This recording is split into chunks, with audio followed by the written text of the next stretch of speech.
I know you'd never completely get over, a loss of a teammate like Nick, but you've had a couple of days and everything to process. I mean, how do you guys trying to go through that process? Yeah, I mean, every human being, football or not, like goes through a grieving process. Seeing a guy, we did it with Jack, seeing a guy like Nick go down like that. It was a brutal injury. So it was one of those ones that you took Tuesday and really thought back and thought about it and just kind of sat down. And you come in Wednesday and you realize like we have a job to do now, and he'd want us to do our job.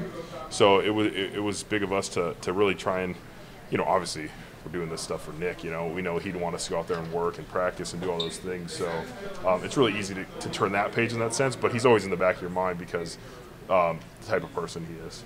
Did you talk to him, Joel, since he's hurt? I did text him, and I saw him today actually, and he was in the building, so I got to see him just for a quick, brief interaction. And he's on crutches, and stuff, so it's tough. But I just told him, we love him and we're thinking about him. If he needs anything, let me know.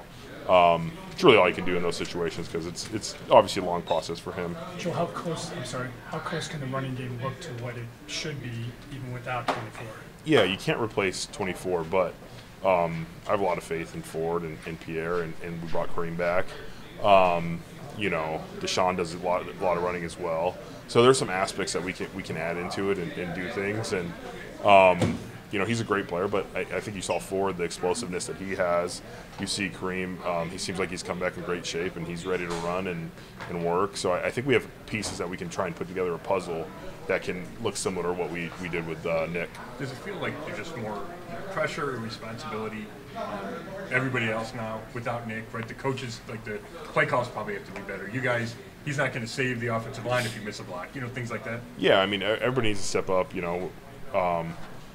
football, the worst part about it, injuries. And so you have a guy go down like that, we're trying to pick up that slack. But you don't want to do too much. Sometimes you catch yourself doing too much and you don't do enough. You know what I mean? You get a little out of control.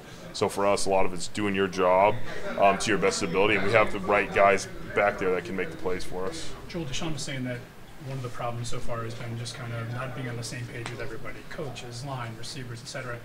Is that kind of normal at the beginning of the year, especially given that you guys had to, replace your right tackle, had some other changes, guys out during training camp, etc.? Yeah, it's part of the process of getting the right offense, out there.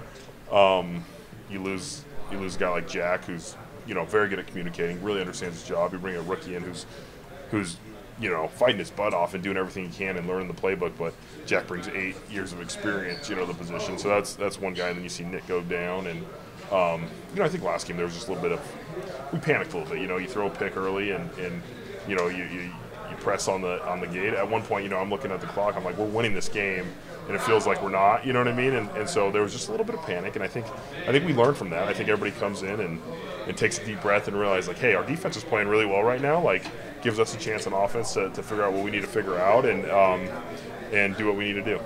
Simmons, is he one of the more disruptive linemen you guys have faced this year? Yeah, very good. I mean, I feel like now every week I'm like, where are these 3 techs coming from? You know what I mean? Like, they're everywhere. It used to be the D end, and now the 3 techs are taking over. But no, their whole line is really good. But he leads the way. Autry comes in and plays and 3 technique. They move around. They have a lot of games. But he does a lot of good things. I mean, he gets the run, he gets the pass. He's physical. They do a lot of good things, and we got to have our A game to compete with their front. I think it's the strength of their team for sure. Joel, do you see a little of the Steelers in their defensive scheme?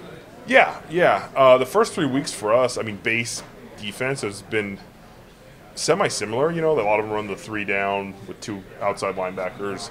325. They run a little bit more jam than the Steelers maybe, but it's a lot of similarities. And then when they get into their pass rush group, they run a lot of games. They have a lot of movements. But yeah, some similarities for sure. With him, it looked like when I was watching, he goes back and forth from your side to wide. Yes. Is there any rhyme or reason to that?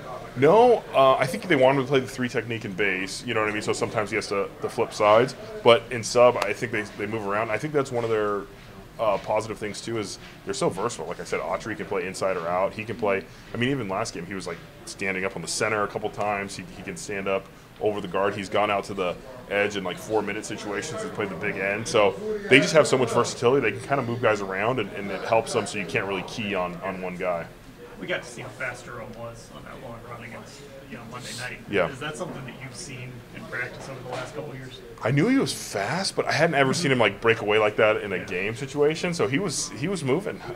He was flying, and it was impressive to see. Like, I knew speed was one of his like high attributes, but no, it was cool to see him break away, and hopefully we get a few more of those. The similarity between defenses, like you just mentioned, help in the process in preparation between weeks. Yeah. When you go from a 3 down to a 4 down, we pretty much went against a 4 down all training camp when we were playing against our defense. But especially in our division, like Pittsburgh, Ravens, Cincinnati, they all run kind of similar base defenses. So it helps when you stay in the same kind of ballpark. Go ahead. Is there anything you can or do say to Jed after a play like that strips out? Yeah, it's tough. But you talk to him and you say, obviously he like lost the count or something like that. It wasn't like he got beat clean in that sense. It was just a little bit late off the ball. Against those two guys, you can't be, late off the ball. But I tell him to keep his head up. I'm like, we have a long season. We have even in the game, it's like we have a chance to go down there and win. And the thing about him is he cares so much. It hurt him. You know what I mean? Like, he cares. He wants to win. And so it definitely mattered to him. But I think for him, it's like, hey, we got 15 more of these games. Like we're not going to let that happen again, and we're going to go and improve from it. But it's like everybody else. Like, we all just want to be a little bit better so we can, pull those wins out. Is it just a reminder that every play matters, right? That it can't be, you get off the ball late one time and it winds up wrecking the game. Yeah, no, I mean, I think that's football. You look back on most games, and most games are decided by in that sense, one play. But a lot of times it's like 5 to 8 plays a game, and you don't know what plays those are. So you always have to be, locked in.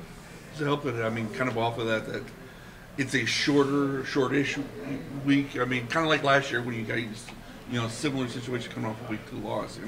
No, we're back at it.